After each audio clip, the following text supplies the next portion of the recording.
So this is a video I'm going to entitle "Who Am I Really?" Um, I think it's one of those things where I see my primary source of views and attention coming from things like what's it? Things like Twitter. Um, I get some attention on YouTube, but not nearly as much as social media platforms. And I've already seen people have already seen what I look like.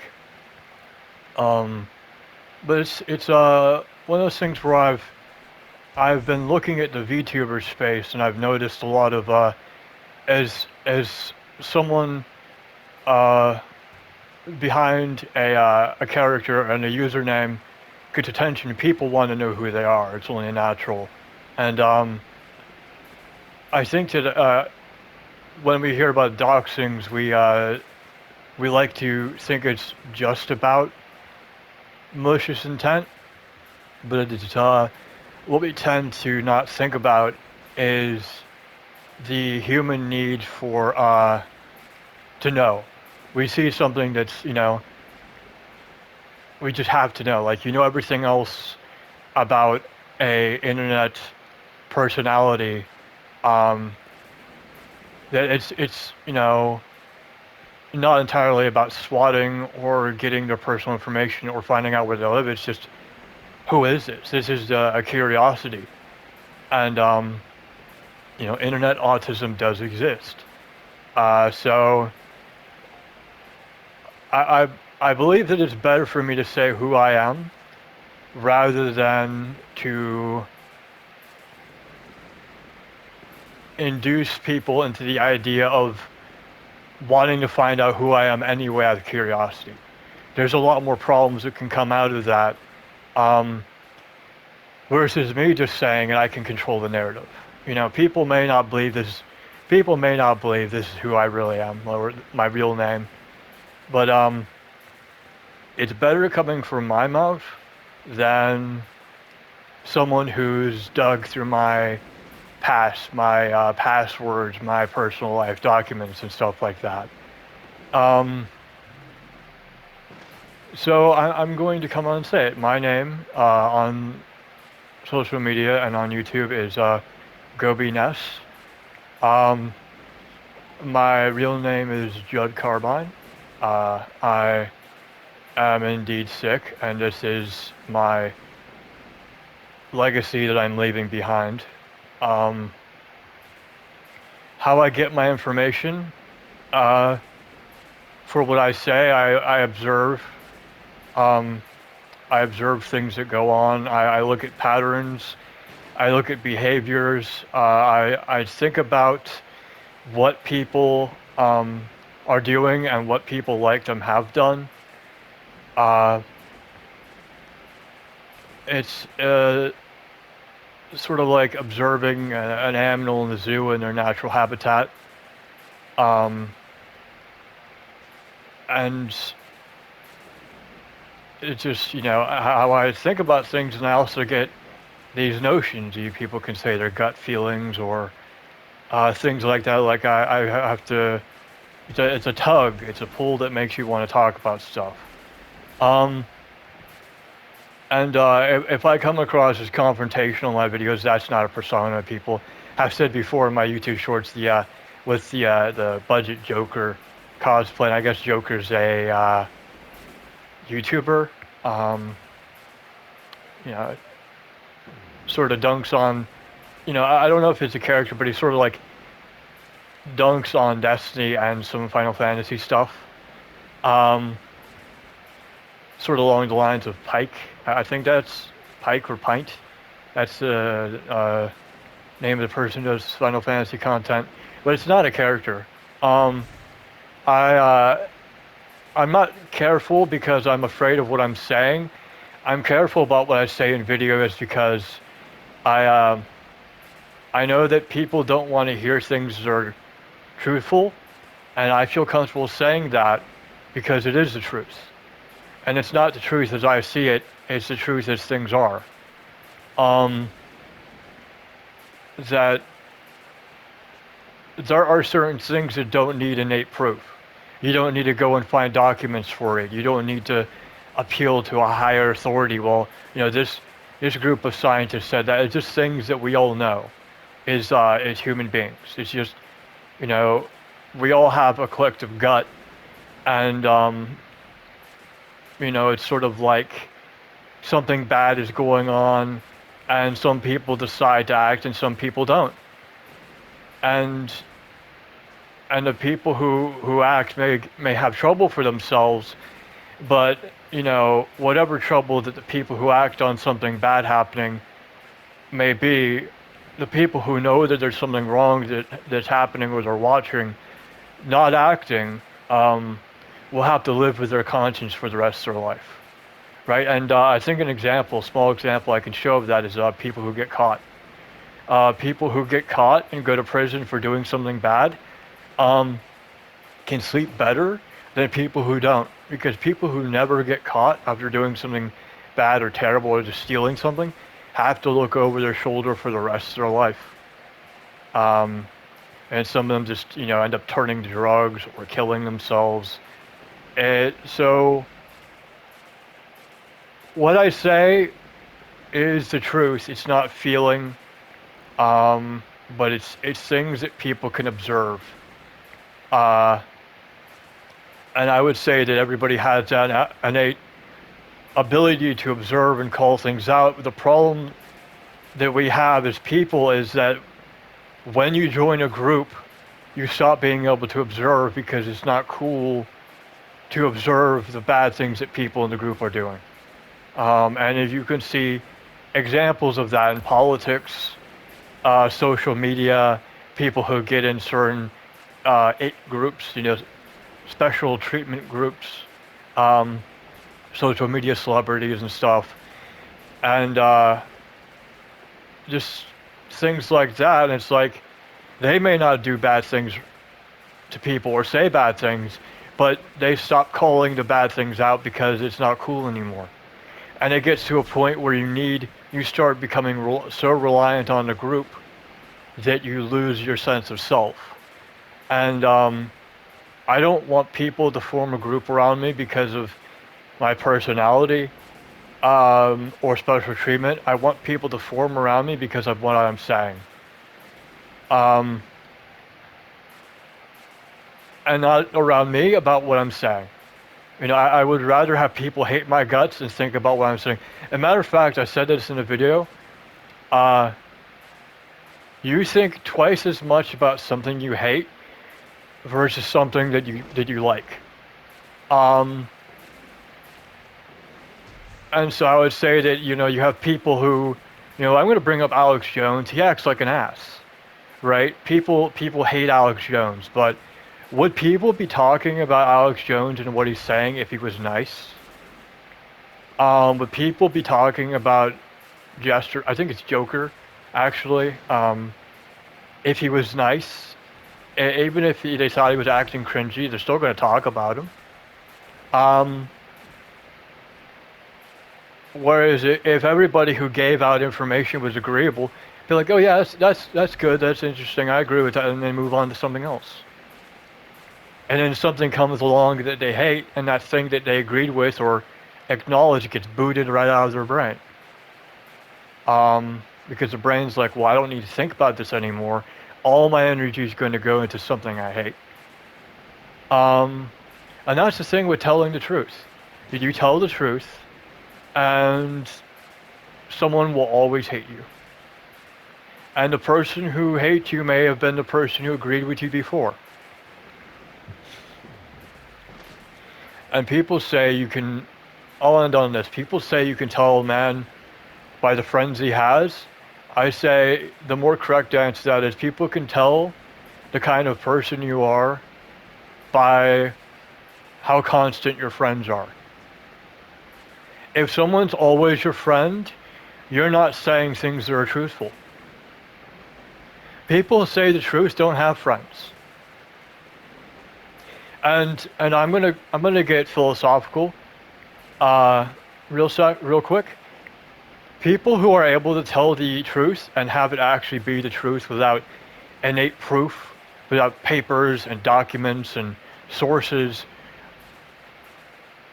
It's almost a spiritual thing where, in order to be able to tell the absolute truth of a situation, or tell what kind of person someone is just by being around them, or by, it's almost like a feeling you get from like animals, like can tell when a person is good or bad. I bring up kids in videos because kids are like animals. Animals are spiritual creatures.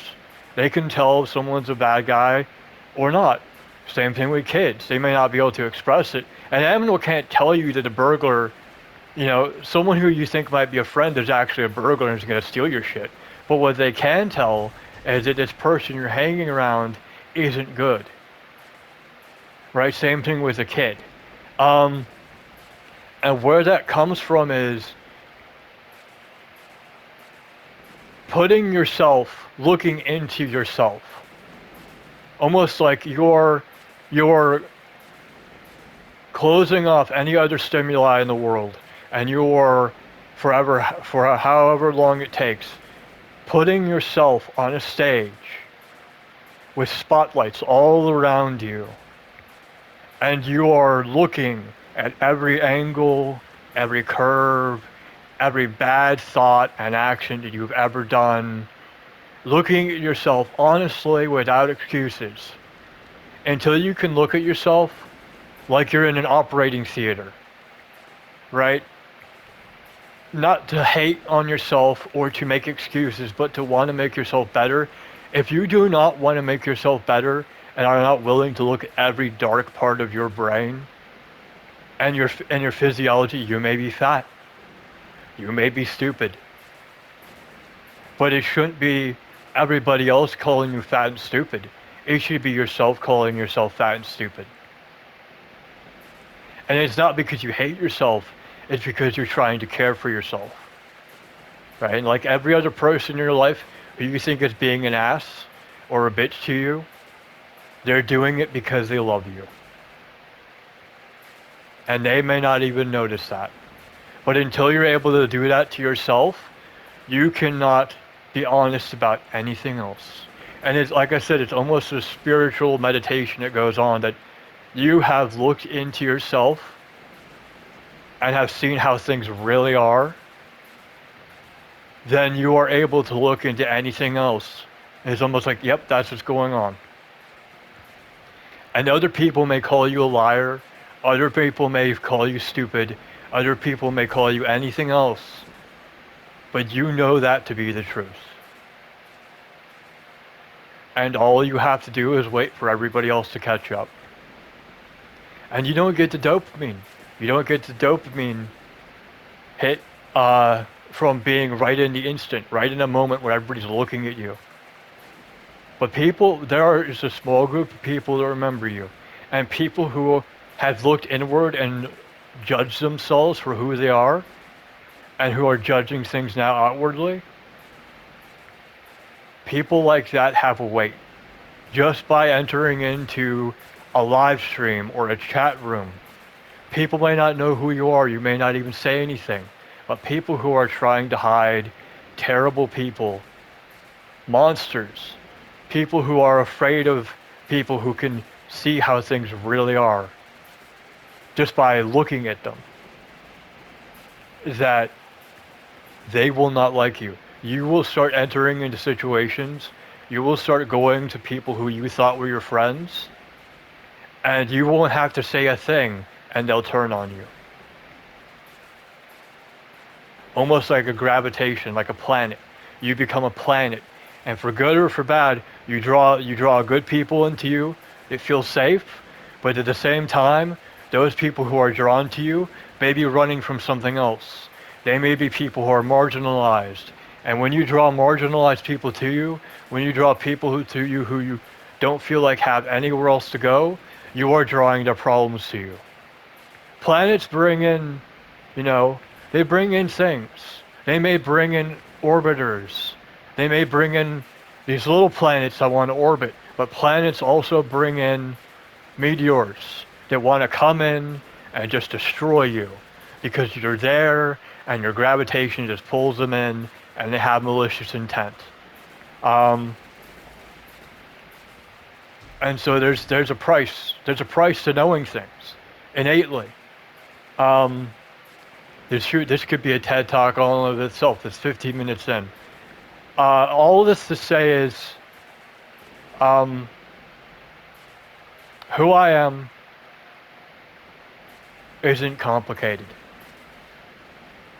That if people want to make who I am complicated, it's because they don't want to know the truth of anything. And because they're turning away from the truth of who they are, they will never know the truth of anything. They won't get to know if God exists. They won't get to know, you know, anything. They won't be able to tell the truth. That if you can't scrutinize yourself, you can't scrutinize anything anybody's saying. No matter what comes out about Epstein or about anything like that,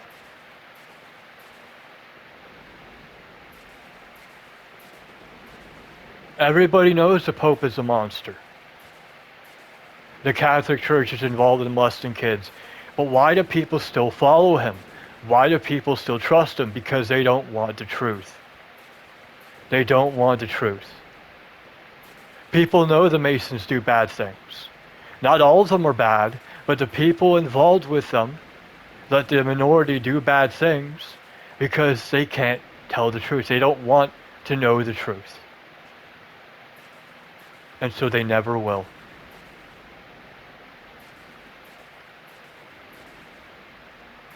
And that's not always a good thing. It's a burden that you place upon yourself.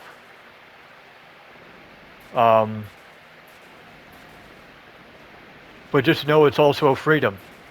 The last thing I'll say is it's a freedom. That no matter what anybody says is bad about you, no matter what anybody does to you, it's not the truth.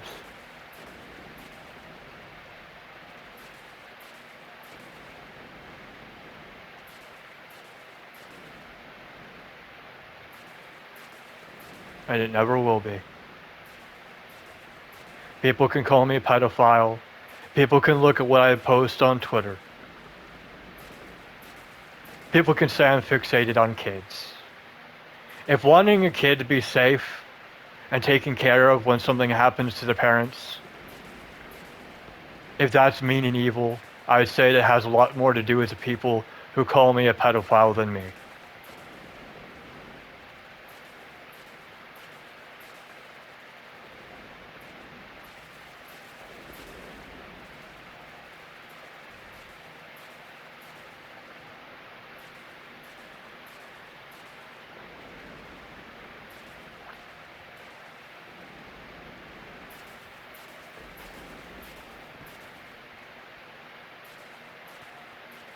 I'm going to have a few moments of silence, but I know this is a very heavy video. Who I am is complicated if you want it to be.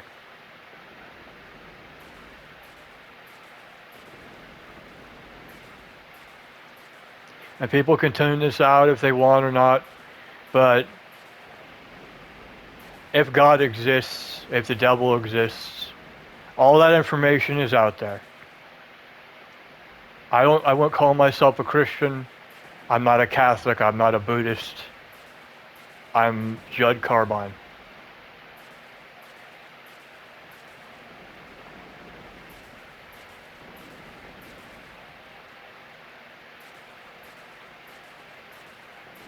And if God himself said evil and mean things about my character, said bad things about me, I would know it's a lie.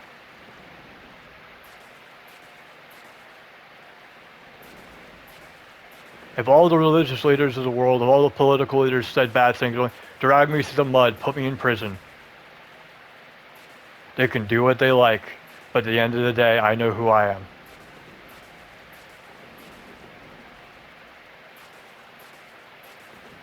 And that will never change.